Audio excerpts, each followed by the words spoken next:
Olá, o Habitat está começando. Hoje nós vamos conhecer um produtor rural da localidade da Costa da Serra, interior aqui de Montenegro. João Antônio da Silva produz morangos no sistema semi-hidropônico, um diferencial no município que tem como base agrícola a citricultura. Fique conosco, o programa está no ar.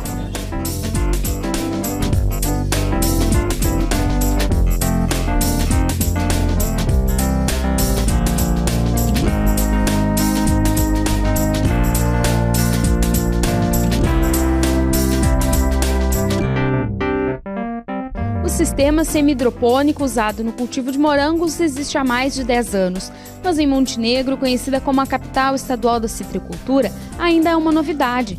Mesmo assim, alguns produtores estão empenhados em aprender o sistema. No Rio Grande do Sul, a Emater projeta uma produção de mais de 18 mil toneladas da fruta para este ano, tanto no plantio convencional quanto no sistema semi-hidropônico. O trabalho com o moranguinho em substrato, a gente começou a desenvolver junto com os produtores como uma forma de diversificar a produção aqui no nosso município de Montenegro, né? Porque ele é muito focado na produção citrícola, né? Então a gente está incentivando o pessoal nessa nova atividade como uma forma de diversificação de produção e renda e também visando manter o jovem na propriedade. Por meio do sistema semi-hidropônico, o morango é cultivado em bancadas e não em canteiros de terra, o que facilita a colheita. Mas a técnica, implantada no estado em 2012, ainda é adotada por poucos produtores e representa apenas 2% da produção gaúcha. No entanto, o que tem motivado os agricultores a mudar são os benefícios do sistema e a assistência técnica prestada pela Emater. Um controle melhor de pragas e doenças, por exemplo, tem contribuído com a qualidade do produto e com a colheita dos morangos. A Emater trabalha tanto na área técnica quanto na área social, né? A área técnica a gente atua mais em visitas, né, nas propriedades, dando orientação técnica, levando os produtores em dias de campo, em excursões, organizando dias de campo, reuniões técnicas, né? Também tem a parte social, que trabalha principalmente com os grupos organizados do lar, incentivando a segurança e soberania alimentar, questão de saúde, em todos esses pontos, mas é bem como tu falasse, é um trabalho de formiguinha mesmo da Emater. Nos últimos 15 anos, a cultura do morango obteve vários avanços, principalmente em variedades, técnicas de manejo e de produção. Esses avanços possibilitaram que a cultura se expandisse em muitas regiões do país que não tinham tradição no seu cultivo. No Vale do Caí, por exemplo, os municípios de Feliz e Bom Princípio têm tradição no plantio de morangos. Já Montenegro não. No município, a principal produção é a de citros. Ainda assim, os produtores rurais estão abrindo espaços nas propriedades para cultivar os morangos. Hoje eu tenho plantado cerca de 10 mil pés. Aí aquela média dos 10 mil pés por ano é em torno de 700 a 800 gramas, né? Daí é uma conta assim, mais ou menos do que dá, né, por pé, né? As novas variedades de morangos, associadas às tecnologias como irrigação por gotejamento, fertirrigação, coberturas plásticas e manejos biológicos, deu um avanço significativo na produtividade. Assim, a oferta do morango no mercado acontece durante todo o ano. O sistema semi-hidropônico foi adaptado de tal forma que hoje são utilizadas bancadas com 2 linhas de slabs, ou travesseiros, a uma altura aproximada de 1 metro do solo, ou seja, as plantas ficam todas no mesmo nível. Assim, elas recebem luz de forma uniforme, melhor ventilação, que facilita o manejo e a colheita. Minha produção é vendida totalmente na propriedade, eu não faço entrega. O consumidor vem, olha, eu quero tanto, eu vou ali e apanho para ele na hora, assim, a questão dele pegar e ver que o fruto é fresquinho, não tem aquele negócio de estar conservado, sei lá quantos dias, viajando, coisa assim, é na hora ali, né?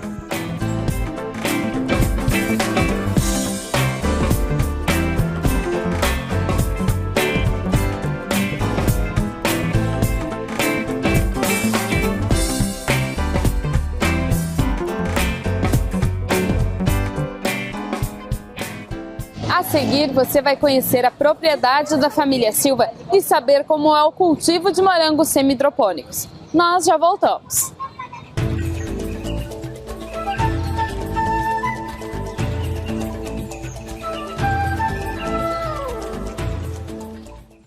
Estamos de volta com o Habitat. Agora você vai conhecer a propriedade da família Silva e ver como é realizado o cultivo de morangos semi-hidropônicos.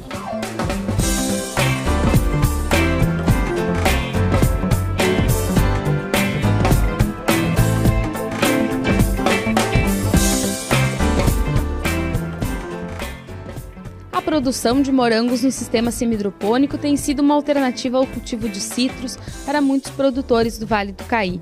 A produção tem maior qualidade e pode ser cultivada em diferentes épocas do ano, sem que esteja apenas no período tradicional de plantio.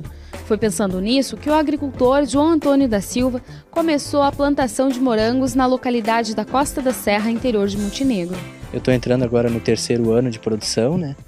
Esse sistema aí foi adotado primeiro em Bom Princípio, né? Lá que eu fui olhar para me espelhar para começar, né? O que acontece? Ele não contém tantas doenças, né? E pode ser usado menos agrotóxicos, né? No meu caso aqui eu não uso nada de agrotóxico. Eu só uso apenas adubação química na água, né? Então é um fruto mais sadio, né? Aí por isso eu já escolhi uma parte, ele é no alto, a mão de obra é mais facilitada, né? Tem um melhor manejo, né? Por isso ele é fechadinho, com estufa assim, não dá tanta doença também. Há 3 anos, o produtor cultiva a fruta no sistema semihidropônico e já vê os resultados. Ele aprendeu a técnica de manejo das frutas com agricultores do município de Bom Princípio. João usa apenas adubação química na água, ou seja, durante o plantio o agricultor deixa de usar agrotóxicos. Dessa forma, ele dá ao morango a possibilidade de a fruta ter mais sabor e coloração diferenciados. Esse é o sistema semihidropônico, né? Por causa que daí tem o composto dentro das sacolas com a adubação da água, por isso semihidropônico daí. Aí a água é colocada todo dia, né? Num dia que nem hoje que está bem ensolarado, são 2 vezes por dia. No inverno, né? No verão chega até 4 vezes por dia. E a adubação é colocada 1 vez por dia, ou de manhã bem cedo ou perto da noite, né? Quanto mais tempo ele agir na planta, melhor. Nesse sistema, os morangos são produzidos em sacos plásticos com substrato. Em cada uma das plantas é injetada uma solução nutritiva adequada ao cultivo, sempre respeitando os períodos vegetativos e produtivos da fruta. A diferença dessa metodologia para a tradicional, onde as plantas são cultivadas no chão e com água, está justamente no substrato que alimenta a fruta. Embora o cultivo de morango seja uma cultura típica de clima temperado, ele consegue se adaptar a temperaturas como a nossa, subtropical e tropical. Assim, fica mais fácil para produtores como o João cultivar as plantas. A satisfação é enorme, né? A gente está começando num ramo novo que não tem quase na cidade, né? E tá dando certo por enquanto, né? Tu vê que faz freguesia, né? Tu vê o cliente contente, né? Com o teu produto, né? É satisfação. Cultivada em substrato livre de contaminações, uma muda pode ser utilizada para cultivo por até 2 ou 3 anos. Como a incidência de doenças é menor, os tratamentos com fungicidas e agrotóxicos têm uma redução de 70%. Os resultados são sentidos principalmente no bolso, dá mais economia do que no chão. O custo de implantação do cultivo de morango no sistema convencional ou no sistema hidropônico para um produtor é quase igual. Mas as vantagens possibilitadas pela semihidroponia, em médio prazo, compensam a opção pelo uso desse sistema. Uma pequena safra assim, de um ano mais ou menos, ele rende em torno de 800 gramas de morango por pé, né? Uma média mais ou menos assim. Depende o ano não dá, depende o ano dá, entendeu? Depende muito das condições climáticas também. Ele não pega chuva nada, mas uma semana chuvosa, assim, no inverno, ela atrapalha muito a questão de amadurecimento e tudo, e floração. Aí é mais tendência a pegar alguma doença por causa da umidade, né? Então fica nessa média, pode ficar abaixo, né? Pode dar mais ou menos nessa média aqui para nossa região. Lá para cima, Bom Princípio, já é uma outra média, o clima um pouquinho diferente, já facilita um pouco mais, né?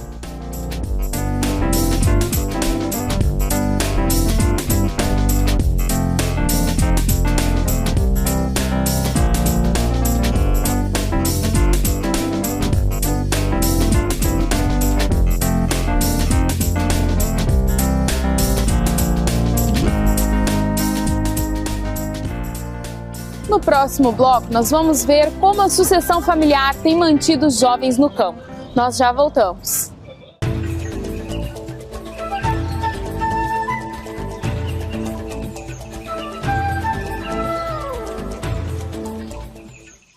Estamos de volta com o Habitat. Agora você vai ver conosco como é importante a sucessão familiar na agricultura. Jovens têm ficado no campo e mantido as atividades nas propriedades rurais.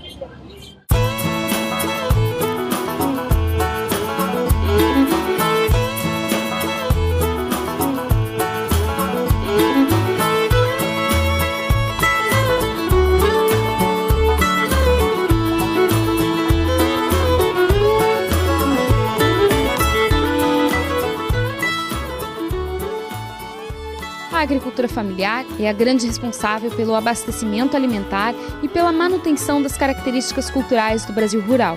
Apesar da participação significativa na produção agrícola, estudos recentes realizados no Rio Grande do Sul indicam que a agricultura familiar está perdendo sucessores.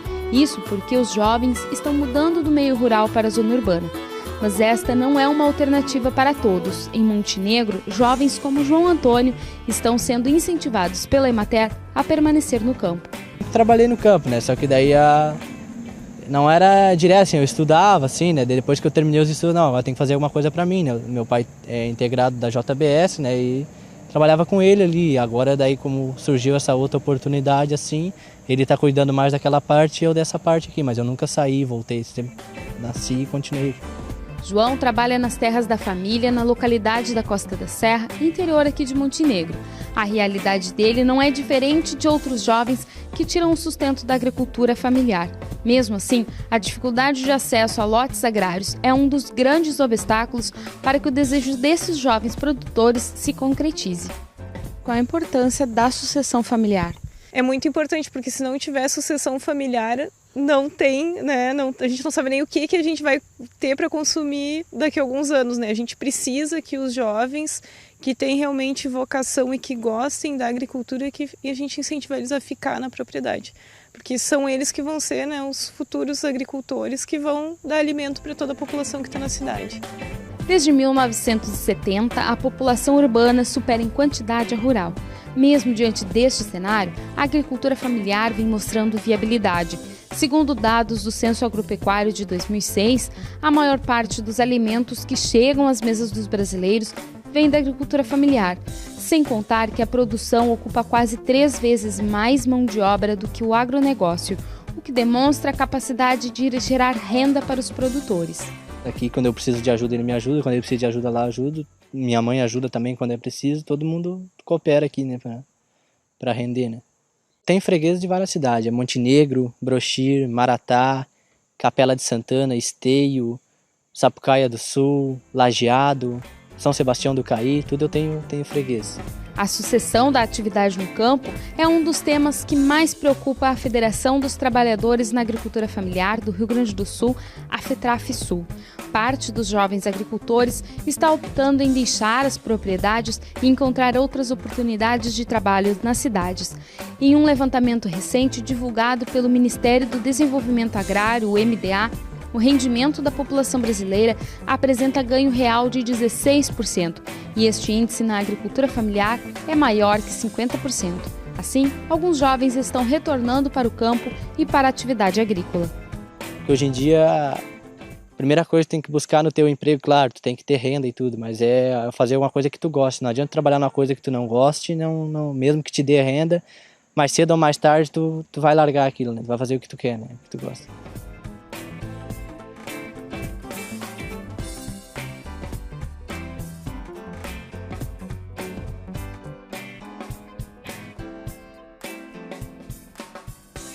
O Habitat de hoje fica por aqui. Nós nos vemos novamente semana que vem, logo após o Jornal das 7. Até lá, tchau!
Search busca sempre humanizar as relações entre empresa e pessoas. Assim é a Acerte. Com 24 anos de atuação, a Acerte Assessoria Empresarial elabora projetos com foco em recrutamento e seleção, cursos e palestras, consultoria, orientação profissional e orientação de carreira.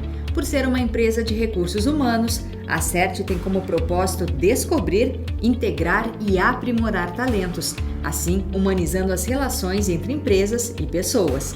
Precisa de algum apoio em recursos humanos? Entre em contato conosco. Acerte Assessoria Empresarial. Em 1990, nós iniciamos o nosso sonho da imobiliária Teto e desde então a gente te ajuda a realizar o teu sonho da casa própria. Venha conhecer o Home Club Timbaúva, o Residencial São Miguel, o Loteamento Porto Rico e outros. Somos correspondente Caixa e trabalhamos com financiamento, empréstimo consignado, abertura de contas e consórcio. A Teto é uma empresa familiar e, junto com os colaboradores, atua com dedicação e zelo ajudando a todos. E hoje estamos na 2ª geração administrando a empresa. Venha nos visitar, Imobiliária Teto.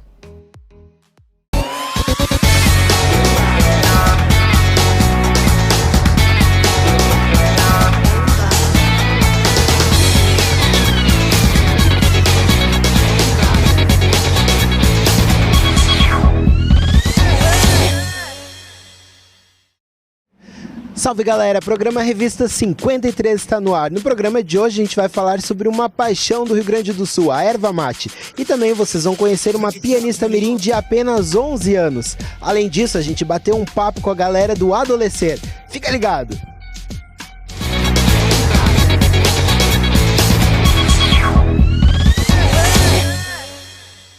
E agora a gente vai falar de uma paixão dos gaúchos, a erva mate e o chimarrão. Quero um chimarrão, pra matar a sede da tradição. Eu quero um chimarrão, pra matar a sede da tradição. Chimarrão lá na cozinha é de relacionamento, pra cevar o pai da moça, a consentir o casamento. Chimarrão lá na cozinha é de relacionamento. E vamos falar agora de uma paixão dos gaúchos, o chimarrão. Do meu lado aqui a Raquel. Tudo bom, Raquel? Tudo bom. Me diz, desde quando você começou a trabalhar com chimarrão? Com chimarrão desde 2005, 2006 mais ou menos. Acostumada a trabalhar nos dias do desafio, Semana Farroupilha, nos rodeios aqui de Montenegro. E quando que começou a tradição do chimarrão aqui nos gaúchos, você sabe? Aqui nos gaúchos, no Rio Grande do Sul, desde da época, acho que da Guerra dos Farrapos, Farroupilha, alguma coisa assim. Desde que a erva mate foi cultivada aqui no Rio Grande do Sul. Porque ela já existia, né? E a partir do momento que foi cultivada é que se começou a descobrir os benefícios. E hoje já se sabe que se tem shampoos, cremes para o rosto, sabonete e outras coisas derivadas da erva, além do nosso chimarrão, que é Tradição, né? Uma tradição do gaúcho, não tem. E ela vai para vários lugares mesmo, tem em Minas Gerais, Belo Horizonte, outros lugares, o pessoal leva para lá e acaba tomando a erva, acaba gostando. Quantas cuias você já encheu? Assim, o recorde que você já bateu? O recorde foi em 2008, num dia do desafio, nós fizemos juntamente com os colégios, é claro, né? Em torno de 1.270 chimarrões, num dia, das 7h30 da manhã às 6h30 da tarde. Nossa! E os colégios, claro, cada aluno vinha, trazia sua cuia e eu só ia fazendo. Batendo um recorde aí também de tempo, em torno de menos de 1 minuto para fazer um chimarrão. Cada uma cuia. E foi pro Guinness? A princípio foi pro Guinness. Depois de National Geographic, fiz várias entrevistas e foi para lá também ensinando e levando para outras partes do mundo a minha técnica de fazer chimarrão tão rápido, sem entupir e econômica. Que bacana, você pode nos ensinar como é que se faz? Com certeza. Mas antes de aprender a fazer o tradicional chimarrão, vamos conhecer os 7 benefícios da bebida. O chimarrão possui alcaloides, sendo o principal a cafeína, eliminando assim o cansaço tanto físico como mental. A erva mate possui propriedades digestivas laxativas, combatendo a constipação intestinal. Como o chimarrão é tomado quente a uma temperatura entre 60 e 75 graus, fortalece ainda mais a capacidade diurética e beneficia quem tem retenção de líquidos. A erva mate possui minerais como o ferro, o fósforo, o potássio e o manganês, completando a dieta. O chá possui compostos fenólicos que combatem o envelhecimento celular.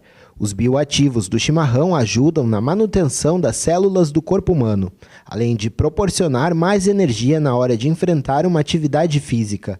Agora que já conhecemos os benefícios, vamos aprender a fazer a tradicional bebida dos gaúchos. A gente coloca, a princípio, a metade da cuia de água quente, já pronta para tomar o chimarrão. Usando o artifício de uma colher, é só jogar a erva para dentro. Sem mistério, sem cuidado nenhum.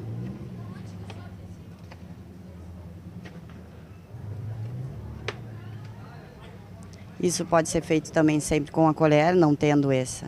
Como é que se chama isso? Normalmente aqui no sul a gente chama da bolachinha de chimarrão. E isso aqui todas as donas de casa já conhecem, né? A peneirinha. A gente dá uma peneirada para ficar mais bonitinho. Pode ver que todas essas coisas a gente tem na cozinha de casa. Usando uma faquinha, ainda a gente pode dar mais uma enfeitadinha e tá pronto um belo chimarrão. Olha. Bota mais um pouquinho de água e agora eu vou oferecer para o nosso repórter. Isso aqui é para vocês aí de casa. Mas bate. Da tradição, eu quero um chimarrão pra matar a sede da tradição.